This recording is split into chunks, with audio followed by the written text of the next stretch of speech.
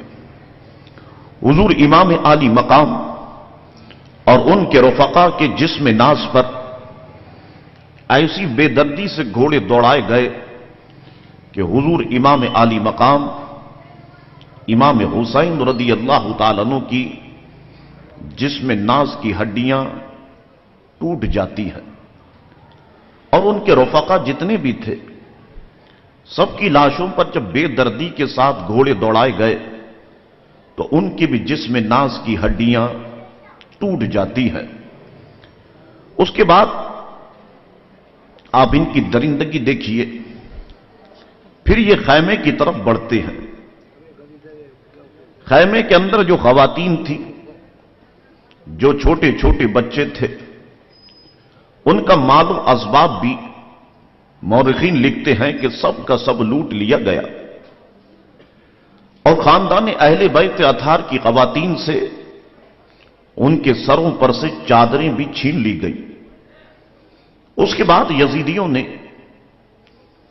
اہل بیت کے خیموں کو آگ لگا دی کہ اہل بیت کی خواتین اور اہل بیت کے چھوٹے چھوٹے بچے حضرت امام زین العابدین رضی اللہ تعالیٰ عنہ کے ساتھ وہ رات کھلے آسمان کے نیچے بسر کرتے ہیں. اس کے بعد مورخین لکھتے ہیں کہ امام عالی مقام امام حسین رضی اللہ تعالیٰ عنہ کا سر مبارک خولی بن یزید کے ساتھ کوفے میں گورنر ہاؤس عبداللہ ابن زیاد کے دربار میں بھیجا گیا. یہاں سے یہ سر ناز نکلتا ہے امام عالی مقام کا کوفے کی طرف، اور دوسری طرف یہ شمر وغیرہ بھی دوسرے جو رفقا تھے ان کے بھی سر ناز کو لے کر یہ کوفے کی طرف بڑھتے ہیں.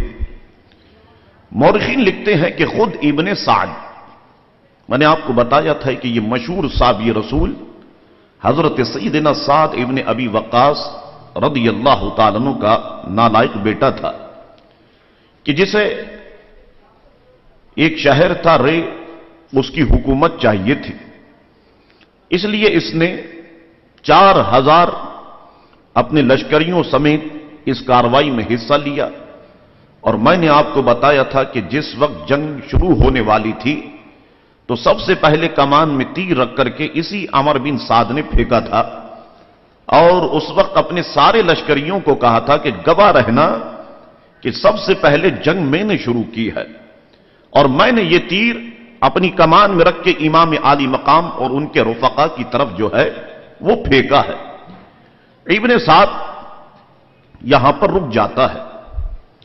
11 محرم الحرام کی صبح جب نمودار ہوتی ہے تو ابن سعد نے سارے اپنے ساتھیوں کی یزیدیوں کی لاشوں کو جمع کیا اور ان کے اوپر اس نے نماز جنازہ پڑھی. ان کو دفن کرنے کے بعد اب یہ واپس کوفے کا رخ کرتا ہے. امام عالی مقام اور ان کے رفقا کے جو جسم ناز تھے ان کو جمع کر کے اس نے نماز جنازہ نہیں پڑھی. امام عالی مقام اور ان کے رفقا کے جسم ناز ایسے ہی ابھی زمین پر رکھے ہوئے ہیں. غور کیجئے کہ کیا عجیب و غریب وہ منظر ہوگا کہ جس وقت انہوں نے نماز جنازہ پڑھی ہوگی اور ابن سعد نے نماز جنازہ پڑھائی ہوگی. مجھے بتائیے تو صحیح، نماز جنازہ میں کوئی قرأت تو نہیں ہوتی، ثنا پڑھی جاتی ہے، دعا پڑھی جاتی ہے، اور حضور کریم علیہ الصلوۃ والسلام پر اور آل رسول پر درود پڑھا جاتا ہے. یہی تو ہم پڑھتے ہیں، اللہم صلی علی محمد وعلی آل محمد.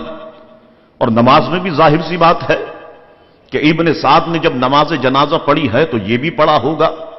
افسوس کی بات یہ ہے اور تباہی و بربادی کی بات یہ ہے کہ ایک طرف تو آل رسول اور آل رسول پر تم درود بھی بھیج رہے ہو، اور دوسری طرف رسول اللہ علیہ السلام کے شہزادوں کو بھی تم نے اپنے ہاتھوں سے قتل کیا، اپنے ہاتھوں سے شہید کیا، اور پھر